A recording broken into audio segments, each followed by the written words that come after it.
Smartphones and how 2,500 people have signed a petition calling for a smartphone-free childhood and smartphone-free schools in Brighton and Hove. Smartphones, social media, it's an adult product, an adult device, so let's let children have their childhoods.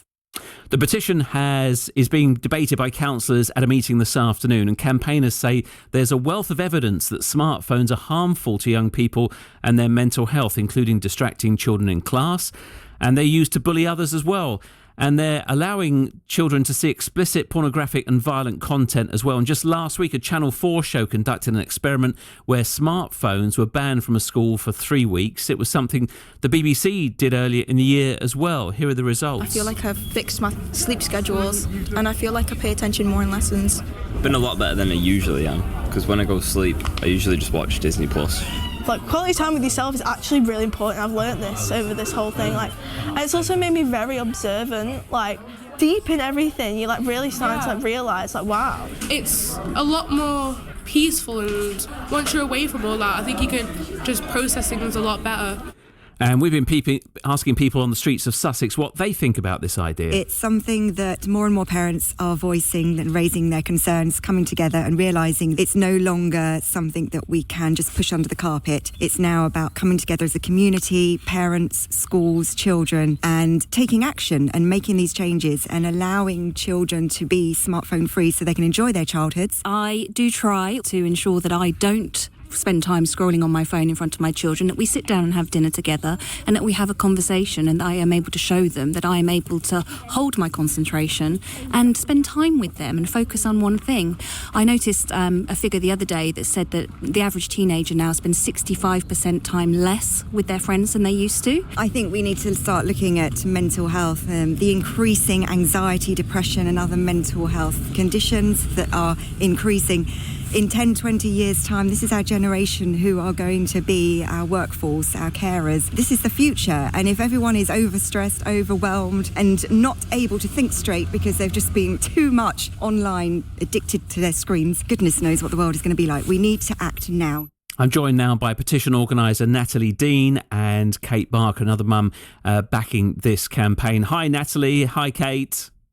Hi, how are you doing? Morning to you both. Thanks for chatting to us. Natalie, first of all, what's your petition calling for? We are calling for the council to raise awareness about the dangers of smartphones and lead a campaign to delay their use until children are older. Okay, and is it the phone themselves, or is it the apps and the places that the kids hang out on the phones and the kind of sites they're visiting and the Snapchats and your Instagrams and all of that? I think that's right. It's not the smartphone itself, it's what it has access to. And obviously social media, having the internet in your pocket, the distraction, what they have access to on a daily basis is clearly having a massive impact on our kids. Talk to me a little bit about that. What sort of things do you see then in terms of impact of being on those sites? Well, obviously there's distraction issues, which is a key thing. But for me, it's I work in an alternative provision, and I see children that have had access to really inappropriate content at a really young age and still do. And it's really sad to see how much it impacts their mental health. And in terms of parents there, you lots of times a parent want their child to have a phone so they can stay in touch, for safety reasons, yet it's making them less safe in some ways. And so what responsibility have parents had? Do they understand the technology? What role do they play? I think we've been brought up quite differently. Obviously, Generation Alpha and Generation Z are completely different. They've been completely, they've had this technology right from the offset, whereas we haven't. So I think I genuinely think a lot of parents are quite naive to what access their children actually have when they're online up in their rooms or they've got a phone in front of them. The algorithms are very, very carefully curated to pull children in and hook them in.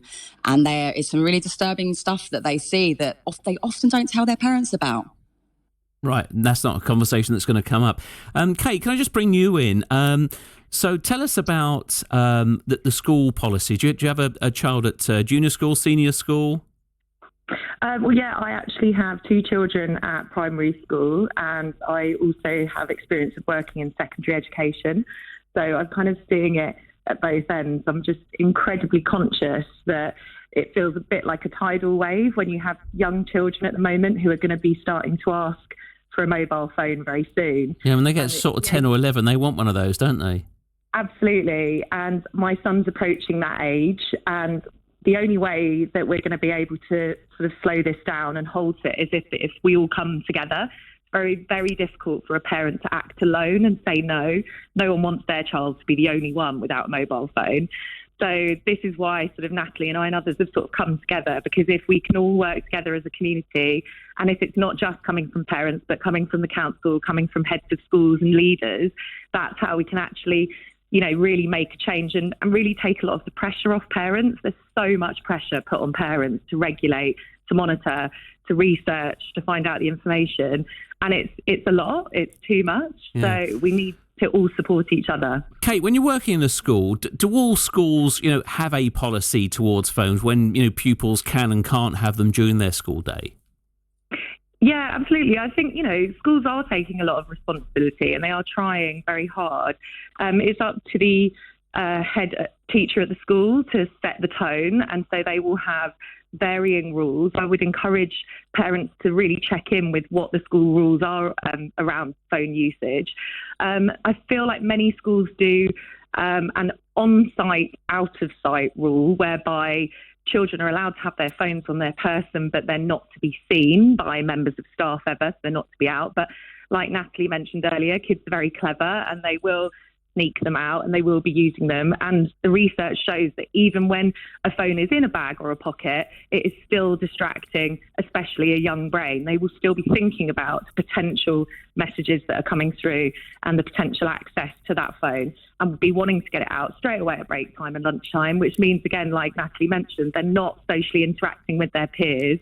And when they're walking home and they're on the bus, they're just distracted by their phone. They're not actually engaging in the world around them, learning from each other in the same way that we were. Yeah, and as adults, we can set a bad example by that as well, and we all see that, don't we? Finally, Natalie, this is being discussed today, your petition. What do you hope the outcome will be? Oh God, I just hope we can get the council on board, and I hope that we can be the first city to take a stand against, and look out for our children. Natalie Dean and Kate Barker, thanks for joining us